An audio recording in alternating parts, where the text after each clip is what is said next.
डॉनस परिवार ने हाल ही में एक सुनसान फार्म हाउस में रहने का निर्णय लिया था। यह घर गांव से दूर, शांत और सुंदर वातावरण में स्थित था। निकोलस डॉनस, उनकी पत्नी और उनके 3 बच्चे आयन, शीना और एमिया इस नए घर में आने के लिए बेहद उत्साहित थे। डॉनस परिवार मूल रूप से यॉर्कशायर का रहने वाला था और इस नए फार्म हाउस में रहने के ख्याल से वे सभी बेहद खुश थे। घर में पहुंचने के बाद सब कुछ सामान्य लग रहा था, परंतु शीघ्र ही शीना, जो 16 वर्ष की थी, ने महसूस किया कि इस घर में कुछ अजीब हो रहा है। अक्टूबर के महीने में शीना को यह एहसास हुआ कि इस घर में उनके परिवार के अलावा भी कोई और मौजूद है। उसने अपनी छोटी बहन एमिया को भी यह बात बताई, लेकिन शुरुआत में किसी ने उसकी बात को गंभीरता से नहीं लिया। धीरे धीरे 10 वर्षीय एमिया और उनकी मम्मी ने भी महसूस किया कि घर में कुछ अजीब घटित हो रहा है। एक दिन जब एक मेहमान उनके घर आया तो उसने बताया कि उसने इस घर में एक ऐसे व्यक्ति को देखा है जो फौजी वर्दी में था। यह सुनकर डॉनस परिवार के सदस्य और भी अधिक चिंतित हो गए। सबसे चौंकाने वाली बात यह थी कि उनके वफादार कुत्ते ने भी उस कमरे में जाने से इनकार कर दिया जिसमें यह अजीब घटनाएं घटित हो रही थीं। एक रात करीब 3 बजे शीना अचानक गर्म सांसों के स्पर्श से जाग गई। वह बेहद डर गई और समझ नहीं पाई कि क्या हो रहा है। उसने सोचा कि शायद यह सिर्फ उसका भ्रम है, लेकिन इसके 2 सप्ताह पश्चात उसकी मम्मी को भी कुछ अजीब आवाजें सुनाई दीं, जिससे उन्हें सदमा सा लगा। एमिया ने अपने माता पिता को बताया कि वह हर रोज रात 3 बजे जाग जाती है और उसे अपने पेट पर किसी अदृश्य शक्ति का अनुभव होता है।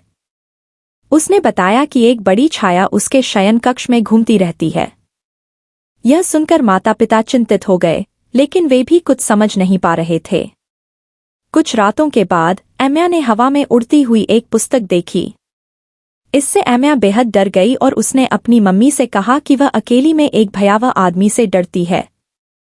ये घटनाएं इतनी बढ़ गई कि डॉनस परिवार ने उस भुते कमरे में जाना ही छोड़ दिया। वे डर से भर गए थे और किसी भी तरह इस समस्या का हल चाहते थे। समस्या का हल ढूंढने के लिए उन्होंने लिबरल कैथोलिक चर्च के पुजारी रेवरेंड जोहन को बुलाया।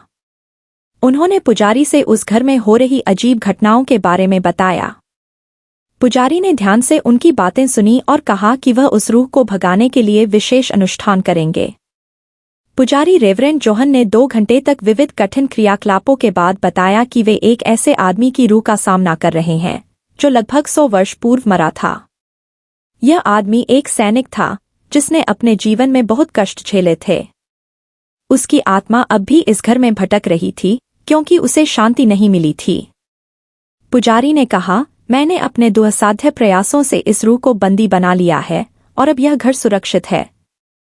इस अनुष्ठान के बाद फार्म हाउस का वातावरण सुखद हो गया।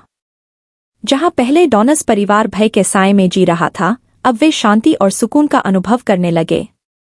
शीना और एमिया को भी अब डर नहीं लगता था और वे रात को गहरी नींद सोने लगीं। इस अनुभव ने डॉनस परिवार को यह सिखाया कि कभी-कभी चीजें ऐसी होती हैं जिन्हें हम समझ नहीं सकते, लेकिन विश्वास और धैर्य से हर समस्या का समाधान हो सकता है। फार्म हाउस की रहस्यमय रूह की यह कहानी पूरे गांव में फैल गई और लोग इस घर को अब एक सुरक्षित और सुखद स्थान के रूप में देखने लगे। डॉनस परिवार ने इस घटना से सबक लिया और जीवन में आगे बढ़ने का निर्णय किया। अब वह घर एक सामान्य परिवार का निवास स्थान बन गया था, जहां खुशी और शांति का वास था। आपको यह कहानी कैसी लगी हमें कमेंट करके जरूर बताएं। हमारे चैनल पर आपको ऐसे ही मजेदार कहानियां सुनने को मिलेगी। हमें सब्सक्राइब करना ना भूलें।